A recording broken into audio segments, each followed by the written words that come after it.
జరగండి.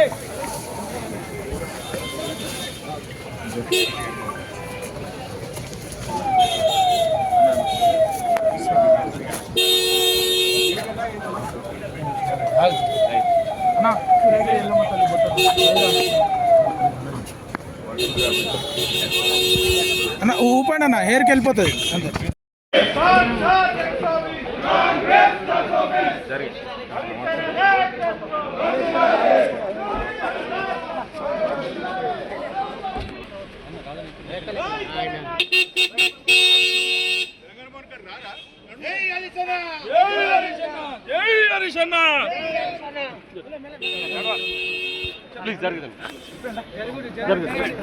జరగండి.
హలో పట్టబుర్రలో బాబు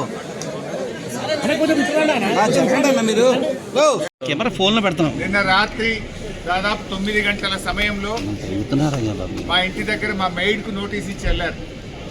నేను ఆ సమయంలో సిద్దిపేట నియోజకవర్గంలో నా ప్రజలతో వివిధ కార్యక్రమాల్లో పాల్గొన్నాను.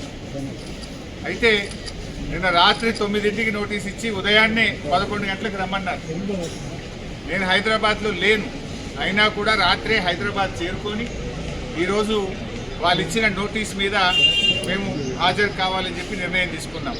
ఎందుకంటే మాకు చట్టాన్ని గౌరవిస్తాం, న్యాయ వ్యవస్థ మీద నమ్మకం ఉంది, తప్పకుండా వెళ్తాం. మేము ఏ తప్పు కూడా చేయలేదు, అందువల్ల భయపడము. ఈ రేవంత్ రెడ్డి తాటాకు చప్పుళ్లకు బెదిరే ప్రశ్నే ఉత్పన్నం కాదు.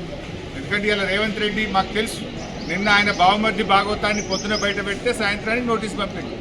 ఆ భాగవతం మీద కనీసం ఒక్క మంత్రి కానీ ప్రభుత్వం నుంచి స్పందన కూడా లేదు. ఎందుకంటే మేము అన్ని ఆధారాలతో నిజాలు బయట పెట్టినాం కనుకనే ఆ సమాధానం లేక డైవర్షన్ టాక్టిక్స్ కోసం ఈ నోటీస్ పంపించని అర్థమవుతా ఉంది.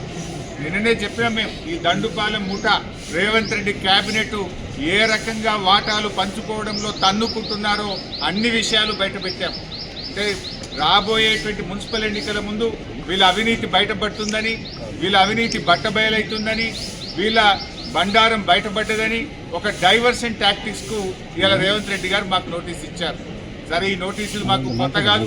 తెలంగాణ ఉద్యమంలో ఆనాటి సమైక్యవాద ప్రభుత్వాలు ఎన్ని కేసులు పెట్టినా, ఎన్ని మా మీద రకరకాల ఇబ్బందులు పెట్టినా కేసీఆర్ గారి నాయకత్వంలో మేము పోరాడినటువంటి ఒక కార్యకర్తలం, ఉద్యమకారులం.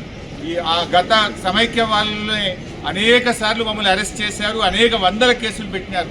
ఆ రోజే మేము భయపడలేదు. ఇవాళ నువ్వు ఎందుకు నోటీస్ ఇచ్చినావు నాకు? మేము ఏమడిగినాం? నీ 6 గ్యారెంటీల సంగతి ఏంది అని అడిగినాం. నువ్వు బాండ్ పేపర్ మీద రాసిచ్చిన మహిళలకు మహాలక్ష్మి 2500 ఎప్పుడు ఇస్తావు అని అడుగుతా ఉన్నాం. నువ్వు అవ్వ తాతలకు 4000 పెన్షన్ ఎప్పుడు ఇస్తావు అని అడుగుతా ఉన్నాం. నీ యొక్క అక్రమాలు, నీ బొగ్గు కుంభకోణము, నీ పవర్ కుంభకోణము, నీ హిల్ టీపీ ఇండస్ట్రీస్ కుంభకోణము, నీ భూ కుంభకోణాలు అసెంబ్లీ వేదికగా, ప్రజావేదికగా ఎప్పటికప్పుడు నిన్ను ప్రశ్నిస్తూ ఉన్నాం. సో నీ కుంభకోణాలు బయటపడుతున్నాయి. నీ వాటాల పంచాయతీలు స్వయంగా మంత్రులే ఒకరి మీద ఒకరు బయట పెట్టుకుంటుంటే నీ పరువు పోతుందని, నీ వాటాల విషయం ప్రజలకు అర్థమవుతుందని డైవర్షన్ కోసం ఈ నోటీసులు ఇస్తున్నావు. మాకు తెలియదా? ఇవాళ కృష్ణా నీళ్లను ఆంధ్రాకి అప్పచెప్తున్నావు. అదేవిధంగా గోదావరి నీళ్లను ఇవాళ హలో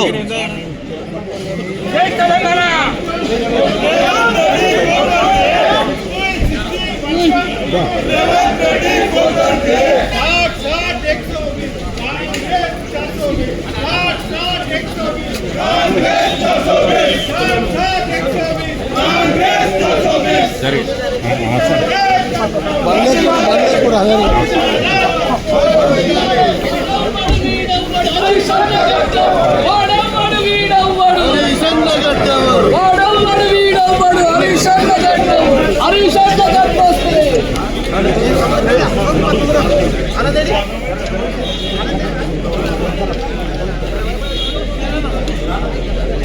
కొంచెం గ్యాప్ జర్ర జర్ర జర్ర జర్ర